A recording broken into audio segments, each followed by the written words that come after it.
राधे राधे भाई सभी को, शुभ प्रभात। Welcome back to my new blog. तो करते हैं आज के ब्लॉग को स्टार्ट अपने को और दिखाते हैं आज के ब्लॉग की जर्नी। राधे राधे।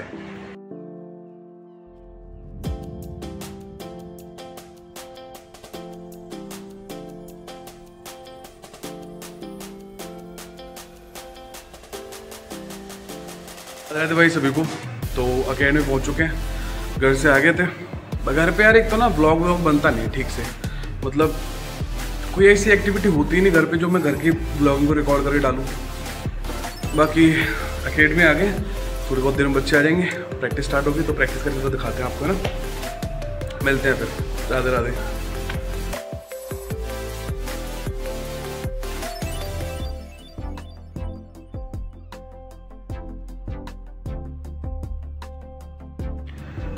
भाई मानना पड़ेगा यार, सच में कलयुग आ गया भाई। मतलब कलयुग चल रहा है बट पता अब चल रहा है कलयुग आ गया। एक वीडियो देखी थी मैंने अभी यार, एक बेबी था, एक छोटा सा बच्चा था, उसको उसके पेरेंट्स, अब पता नहीं पेरेंट्स हैं कौन है, उसके पेरेंट्स ने उसको फेविक्विक से चिपका के एक पत्थर के अंदर बंद कर दिया और मुंह में पत्थर और चिपका दिया, मुंह में पत्थर डाल के और उसमें फिर फेविक्विक चिपका दी ताकि वो बच्चा रोए ना और किसी को पता ना चले। पता नहीं यार कब से बंद होगा कब से नहीं होगा। मतलब यार बुद्धि खराब होती है। मैं एक चीज़ सोचता हूँ, बहन के, सॉरी भाई मतलब गाली नहीं दे सकता, पर यार तुमको अगर वो बच्चा नहीं चाहिए था तो एटलीस्ट किसी को दे देते यार, कोई और पालन पोषण कर लेता उसका, अनाथ आश्रम में दे आते। तुम्हें बच्चा चाहिए नहीं होता तो बहन चो पैदा क्यों करते हो भाई साहब। रोंगटे खड़े हो गए यार ये वाली वीडियो देख के, कसम से लिटरली आंसू आ गए भाई सच में। मैं लिंक डालूंगा इस वीडियो की, आप लोग देखना। आप लोगों मतलब कई लोगों ने देख भी ली होगी यार ये वीडियो। बुद्धि खराब हो गई भाई। मतलब यार पूरा दिन इतना अच्छा जा रहा था वो वीडियो देख के ना, पूरे दिन की ऐसी हो गई। तो यार बच्चे को यार मुझे नहीं लगता वो शायद 1 दिन 2 दिन का बच्चा होगा, उसको चिपका दिया फेविक्विक से। राधे राधे भाई सभी को।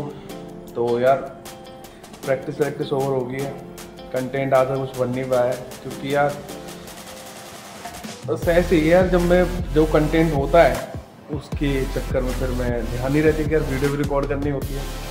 अब सब निकल जाता है उसके बाद पता चलती है। चलो कोई दिक्कत नहीं है, बात करते हैं आपसे। तो आपको एक स्टोरी सुनाता हूँ, आई होप कि आप बोर नहीं होंगे। तो स्टोरी का टाइटल है हमारा ब्रज की महिमा, कि हम ब्रजवासी इतना ब्रज क्यों करते हैं। तो स्टार्ट करते हैं। क्या होता है कि महाभारत युद्ध खत्म होता है ना जब, तो महाभारत युद्ध खत्म होने के बाद जो हमारे कान्हा जी हैं, किरसेन जी, वो बैठे होते हैं यमुना मैया में, और यमुना मैया में पैरों को डाल के आराम से अपना यमुना मैया के घाट पे बैठे हुए होते हैं। अर्जुन आता है, तो अर्जुन जी आते हैं, कान्हा जी से पूछते हैं, अर्जुन बोलता है कान्हा जी से माधव, और कान्हा जी बोलते हैं अर्जुन से पार्थ। तो अर्जुन जी आते हैं, बोलते हैं माधव क्या हुआ, कैसे उदास हो। तो कान्हा जी बोलते हैं कुछ नहीं यार, बस ब्रज की याद आ रही है। अर्जुन बोलता है कि यार ऐसा है क्या ब्रज में, कि आप जब देखो जब ब्रज ऐसी क्या बात है ब्रज में। यार आप तीनों लोगों के स्वामी, आप द्वारका जैसी नगरी के मतलब राजा, अथाह संपत्ति आप पे, अथाह मतलब हर चीज़ आपके पास होते सोते ऐसी क्या चीज़ है ब्रज में।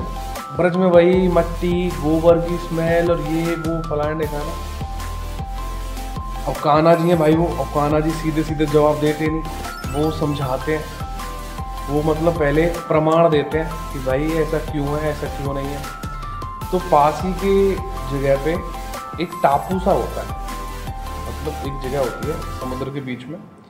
तो कान्हा जी बोलते हैं आओ पार्थ मैं तुम्हें लेके चलता हूँ कहीं। तो वो जाते हैं वहाँ पे। अब जाते हैं तो अर्जुन क्या देखता है कि उस पहाड़ पे नहीं, उस टापू पे एक बहुत बड़ा पहाड़ है। मतलब इतना बड़ा पहाड़ है, क्या माउंट एवरेस्ट, क्या कैलाश पर्वत, क्या गंधमादन पर्वत, इतना बड़ा है वो, इतना बड़ा है, मतलब घना बड़ा पार्क वो है, पहाड़ है। अब अर्जुन देखता है कि यार उस पहाड़ की चोटी पे साधु तपस्या कर रहा है, तो जाते हैं फिर वहाँ पे पहाड़ पे चढ़ के जाते हैं। अब पहाड़ पे जाते हैं, देखते हैं तो बोलते हैं साधु की तपस्या भंग हो जाती। भंग क्या मतलब पूरी से हो जाती है। कृष्ण जी को याद कर रहा होता है वो तब अपनी तपस्या में। तो अर्जुन बोलता है बाबा आप यहाँ पे अकेले सुनसान और इस पहाड़ पे आप तपस्या कर रहे हो, इतने बड़े पहाड़ पे, किसी जंगल वंगल में जाते तपस्या करने के लिए। तो बाबा बोलता है कि बेटा ये पहाड़ नहीं है, ये मेरी हड्डियों का ढांचा है। समझने मेरी बात, ये मेरी हड्डियों का ढांचा है जो पहाड़ बन गया है। अर्जुन बोले मतलब? बोले मैं इतने युगों से तपस्या कर रहा हूँ, मैं जन्म लेता हूँ, तपस्या करता रहता हूँ और झट मर जाता हूँ और वही मेरी हड्डियों का कंकाल बन जाता है, और फिर जन्म लेता हूँ, फिर मर जाता हूँ, फिर जन्म लेता हूँ, फिर मर जाता हूँ। मतलब इतने युगों से मैं तपस्या कर रहा हूँ। किसकी? कृष्ण जी की, कि मेरे को कृष्ण जी मिल जाए, मेरी तपस्या से कृष्ण जी प्रसन्न हो जाए। तो वो हड्डियों का ढांचा बनते बनते बनते बनते विशाल पहाड़ बन चुका है। तो इट मीन्स कितने युगों से वो तपस्या कर रहे हैं वो संत महात्मा। तो अर्जुन की भैया आँख फटी रह जाऊँ, मतलब इतने युगों तक तपस्या कर रहे हैं। तो कृष्ण जी बोलते हैं बताइए ऋषि मुनि, जो भी रिसीवर बोलते, रिसीवर बताइए बाबा, क्या मैं आपकी तपस्या से प्रसन्न हो गया हूँ, बताइए क्या चाहिए आपको, क्या मांगना चाहते हैं। तो ऋषि जी बोलते हैं, ऋषि मुनि बोलते हैं चाहिए कुछ नहीं मुझे बस एक ही चीज़ चाहिए, मुझे अगला जन्म ब्रजभूमि पे चाहिए। अब यार छोटी सी बात भाई, तुम सोचना इस चीज़ को, आप लोग अपने पापा से कुछ मांगोगे, पापा मना करेंगे तो आप एक दिन 2 दिन भूखे रहोगे, तो पापा मान जाएंगे बेटा भूखा है तो भाई चलो कोई दिक्कत नहीं, इसकी इच्छा पूरी करते हैं। भाई मेरे पापा तो करते हैं मेरे साथ, मेरे पापा तो दिला देते हैं, हाँ भाई कोई दिक्कत नहीं, ले लें। तो सीधी सी बात है, कृष्ण जी तो मान ही जाएंगे वो वाली बात कि भाई मुझे अगला जन्म ब्रजभूमि पे चाहिए। कृष्ण जी एक ही बार में मना कर देते हैं, बोलते ना मैं तेरे को ब्रजभूमि पे जन्म नहीं दे सकता अगला। अब सोचने वाली बात है, इतने युगों से कोई तपस्या कर रहा है, इतनी कठोर तपस्या कर रहा है, यार उसकी इच्छा पूरी होनी चाहिए थी, नहीं होनी चाहिए थी। तो अर्जुन भी संशय में रहे, यार अरे मुँह से कोई मांगा तो मैं तो बाबा जन करने के तैयार रह जाऊँ, तुम तो तीनों लोगों के स्वामी हुआ के बाद भी तुम आए ब्रजभूमि में जन्म न दे रहे। तो बोलते हैं कृष्ण जी कि भाई तू तीनों लोगों का स्वामी बन जा, मैं बना दूंगा, तुझे जो चाहिए तो वो ले, मुझे कोई दिक्कत नहीं है, मैं तेरे को सब चीज़ देने को तैयार हूँ, सब कुछ, पर मैं ब्रज पे जन्म नहीं दे सकता अगला भाई ब्रजभूमि पे। बोलते हैं क्यों? सुनना मेरी बात। कान्हा जी बोलते हैं यार ब्रज की ठकुरानी तो श्री राधा रानी है, हमारे ब्रज की जो ठकुरानी है वो श्री राधा रानी है, उनकी इच्छा थे तो मैं एक कदम ना चलूं, तो मैं यहाँ कैसे ब्रज में जन्म दे दूं? तो ये महिमा है भाई साहब हमारे ब्रज की। बोलते हैं कि मैं तेरे को पुष्पक, वो ऋषि मुनि से बोलते हैं कि बाबा मैं आपको पुष्पक विमान, जो देवताओं को नसीब नहीं होता, मैं आपको उसमें बिठाऊंगा और उसका सारथी मैं खुद बनूंगा, आपको पूरे ब्रज 84 को उसकी परिक्रमा दिलाऊंगा ऊपर से। पर ब्रज की जो रज है, रज मतलब ब्रज की जो माटी है, वो भी मैं आपके शरीर से टच नहीं होने दूंगा। बोले क्यों? बोले सेम बात, ब्रज की ठाकुरानी श्री राधा रानी है। तो बाबा गुस्सा होकर बोल रहे थे फिर मैंने खामा व्यर्थ करे इतने साल, इतने जन्म मैंने खामा तेरी तपस्या में यूँ। तो कान्हा जी बोलते हैं कि भाई अगर आप इतने जन्मों से, इतने युगों से आपने तपस्या कर रहे हो, उसमें सिर्फ आप एक नाम ले लेते ना, राधे राधे, तो आप ब्रज की बात कर रहे हो, आपको गोलोक धाम मिल जाता। गोलोक धाम क्या चीज़ है मैं बताता हूँ। पहले है पाताल लोक, फिर है भूलोक जिस पे हम रहते हैं, अपने पापों को भोगते हैं यहाँ पे, इसे बोलते हैं भूलोक जो पृथ्वी है। फिर आता है नरक लोक, फिर आता है स्वर्ग लोक, फिर आता है क्षीर सागर। क्षीर सागर वो है जब हिरण्यकश्यप धरती को लेके समुद्र में डुबा दी थी, अब धरती पे ही तो समुद्र है, अब वो कैसे समुद्र को धरती में डुबाएगा भाई? तो समुद्र एक ही नहीं है, वो क्षीर सागर वो जहाँ विष्णु जी शेष नाग पे बैठे हैं, आराम से लेटे हुए हैं, उसे बोलते हैं क्षीर सागर।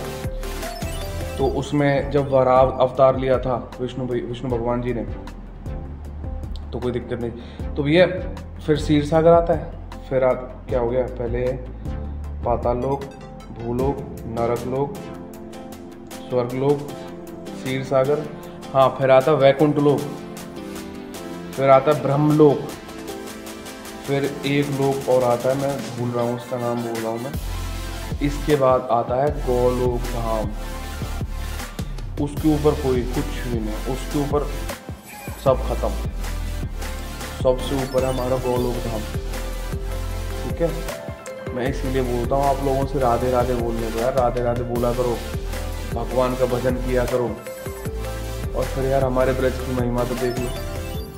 एक बार ना नंद बाबा जिद कर रहे थे कि नहीं मेरे को तो 4 धाम की यात्रा करनी है, नहीं मेरे को तो 4 धाम की यात्रा करनी है। अब कान्हा जी बोले यार मतलब पापा ही बोलते होंगे, क्या बोल, पिताजी, हाँ पिताजी, इस उम्र में आप 4 धाम की यात्रा, और मैया साथ में रहेंगी, मैया को भी पीड़ा होगी। तो भैया कान्हा जी तो अपनी मैया से प्यार बहुत करेंगे, हमारी यशोदा मैया के। तो बोले ना मैं तो जाऊँगा भैया 4 धाम। ये बात मेरे पापा जी ने बताई थी मेरे को, बोले ना मैं तो जाऊँगा 4 धाम की यात्रा करने के लिए। तो क्या होता है, वो चलते चलते चलते चलते झट आ जाते हैं मथुरा में। अब मथुरा में आके वो रात को कर लेते हैं विश्राम। तो कान्हा जी होते हैं, कान्हा जी बोलते हैं, कान्हा जी, हाँ नहीं, फिर क्या होता है, अचानक से ना उनकी सुबह 4 बजे से नींद खुलती है नंद बाबा की। तो वो क्या देखते हैं, एक काला सा पंछी काला सा पक्षी आता है हवा में, मतलब आसमान से, और वहीं रेत होती है मथुरा की, उसमें लेटता है, लोट पोट होता है, और वो चमक जाता है, उसका जो कालापन होता है वो हट जाता है, होके फिर वो चला जाता है। फिर एक घोड़ा आता है काला सा, फिर वो लोट पोट होता है और चला जाता है। फिर एक जानवर और आता है, फिर वही सेम चीज़ सेम। तो फिर नंद बाबा ने कान्हा जी से बोला कि कान्हा मैं कहाँ देख रहा हूँ, मैं एक पंछी आयो, कारो सो हो, आके मट्टी में लेटो, और मट्टी में लेटने के बाद भाई साहब वहाँ को तो वो तो चमकने लगो, और चमक के चले गो ऊपर। फिर एक घोड़ा आया कारो सो, आके मट्टी में लेटो, मतलब ऐसे करते करते। तो कान्हा जी बताते हैं कि ये ब्रज की जो रज है ना, जो वो काला बन के आए थे, वो सब जगह के पाप लेके आए थे, और ब्रज की रज में लेट गए, और लेटने के बाद उनके सारे पाप धुल गए, उनके सारे पाप धुल गए। तो अपने पिताजी को समझा रहे थे कि पिताजी 4 धाम आप क्या समझ रहे हो, तो 4 धाम यही है, सब कुछ जो भी है। तो अब कान्हा जी ने मतलब जो 4 धाम थे ना, वो सब यहीं पे स्थापित किए थे ब्रज में। एक तो 4 धाम हमारे मतलब पूरे इंडिया में, और एक 4 धाम हमारे ब्रज में, सिर्फ अपने माँ बाप के लिए, नंद बाबा और यशोदा मैया के लिए, जिससे कि इस उम्र में उनको परेशानी ना हो, कोई भी अपना आराम से भजन कर सकें। तो वो हमारे कामा के पास एक जगह है, वहाँ पे 4 धाम आज भी सेम एज इट इज 4 धाम है, वो भी वहाँ। ठीक है भाई, तो बस यही ब्लॉग था आज का हमारा, यही समझाना था कि हम पूजा पाठ क्यों करते हैं, क्यों करनी चाहिए हमें। सिर्फ यार ब्रज में रहने के बाद अगर तुमने राधे राधे नहीं जपा तो भाई साहब कुछ भी नहीं है भाई। ब्रज जैसी जगह पे तुमने जन्म लिया है ना, बहुत बड़ा पुण्य किया आपने पिछले जन्मों में। उस संत महात्मा को कितने युगों से वो तपस्या कर रहा है, जब भी जाके भी उसको ब्रज में जन्म नहीं मिला। हम यहाँ के ब्रज के वासी हैं, ब्रजवासी। भजन करो, भजन में ही रखा है भाई सब कुछ। ठीक है, मिलते हैं फिर कल के नए ब्लॉग में। राधे राधे, भजन करना।